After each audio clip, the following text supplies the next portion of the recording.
Hello everyone, welcome to the 15th episode of Mind Your Language Commentaries. Today I'll be commenting on Queen for a Day. Good evening. How did you get in? Through the window? This kind of foreshadows what happens in Season 3 because Mr. Brown performs some form of stunt in Season 3, which I will not reveal yet. Too busy drinking in the pub to notice the time? We not been in a pub? How did he know they are in the pub? Does he have some intuition? Well, maybe she wasn't exactly blind. Maybe she wasn't exactly there. Mr. Brown knew they were actually lying. It's not going, Ellie. Perhaps... Hang on, did he buy the watch at 7:20 p.m? How are you Well, Guan is laughing at Ali. going along? Bloody foreigners!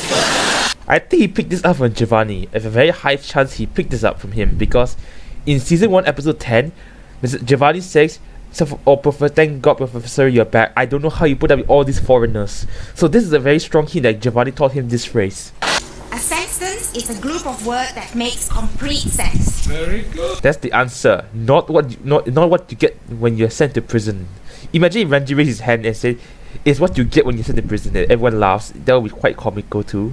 Yeah, I think you make your point. Yeah, she said China will one day rule the world. It's actually not. It's quite true actually, because China is not going to be it's a huge superpower in this current time. And as Napoleon once said, let China sleep. For when he wakes, he will turn the world, or like he will change the world, or something, or she will change the world, or surprise the world. So what he meant that Napoleon meant that China is at that time is not very developed yet, but eventually China will become a superpower. That much like what Suli said in this just now.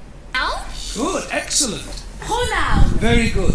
Hey, why am I very good and she's excellent? Well, all right, you're both excellent. She's jealous of not getting the good attention she used to get from Mr. Brown.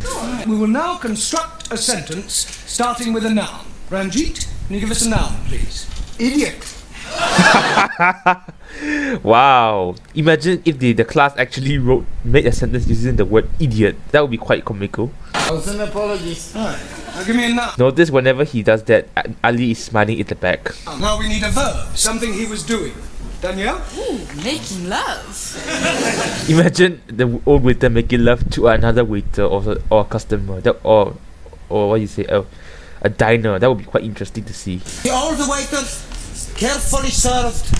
2 more nouns and a compliment. Wow, Giovanni really thought that Mr. Brown is actually ordering food, and he's remember he's a chef at a restaurant at an Italian restaurant, and also notice Ingrid's face, confused face, like what?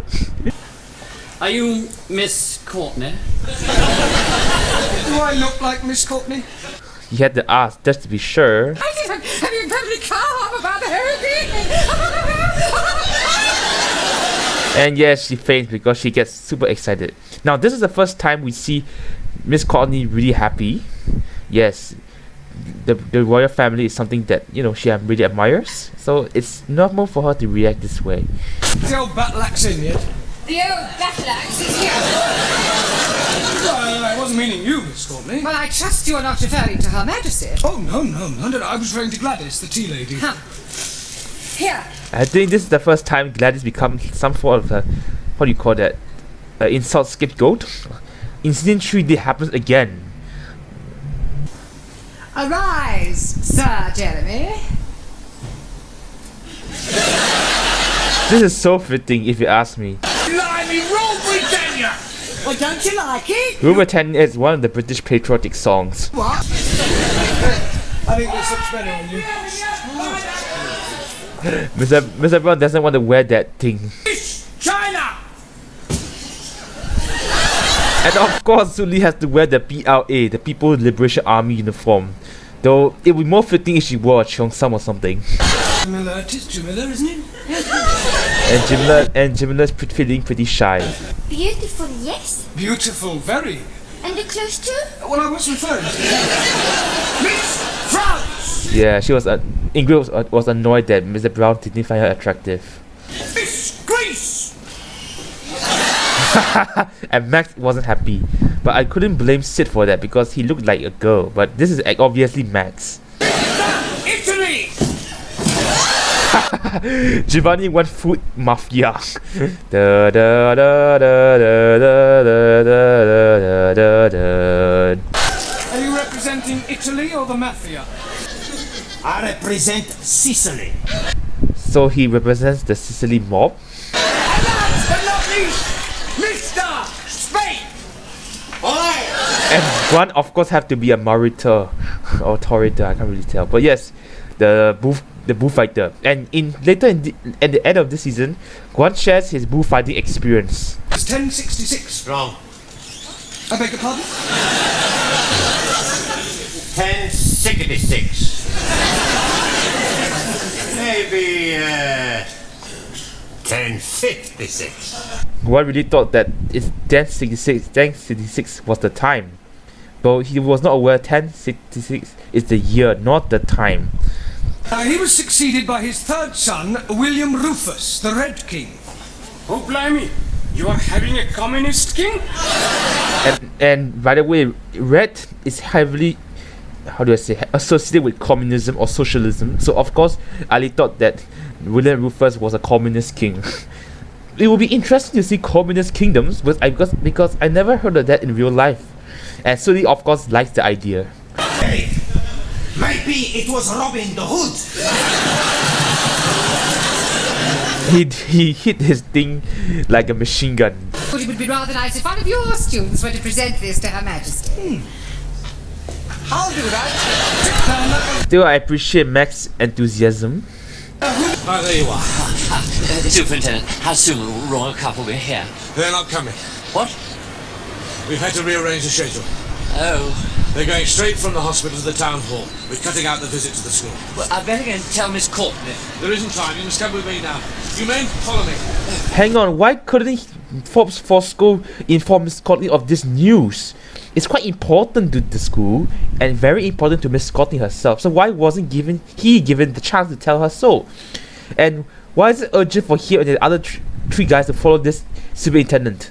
I mean, can't one of them, like Forbes, just run up to Miss Courtney and say the queen's not coming, and he can come back down and follow the superintendent? Something is not right. It's me. Please. My name is Mrs. Baxter. But Charlotte? My name is Mrs. Baxter. And my husband has just joined your woodwork class. Do you think I could have a word with him? Hey, sit. So that was a bad interaction. Zoltan doesn't really understand English, and then he was like, "I'm sorry, but Charlotte, what were you speaking?" Oh, you can't! No! Go, blimey!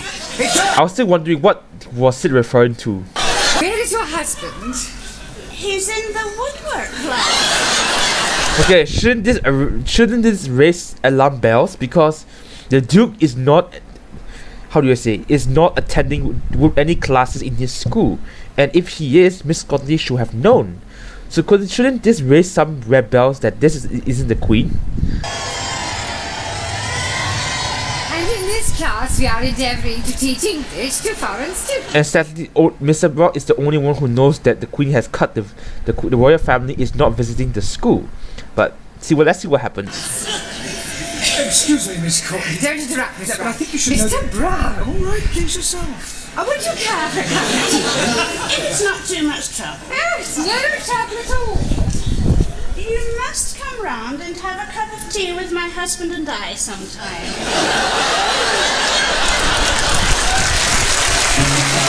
Mr. Brown's emotional expression though. Alright, thank you for watching the 15th episode of Mind Your Language Commentaries. As I mentioned before, I'll try to finish season 2 by the end of this week and start on season 3. With that, thank you for watching, and I'll see you all real soon. Bye.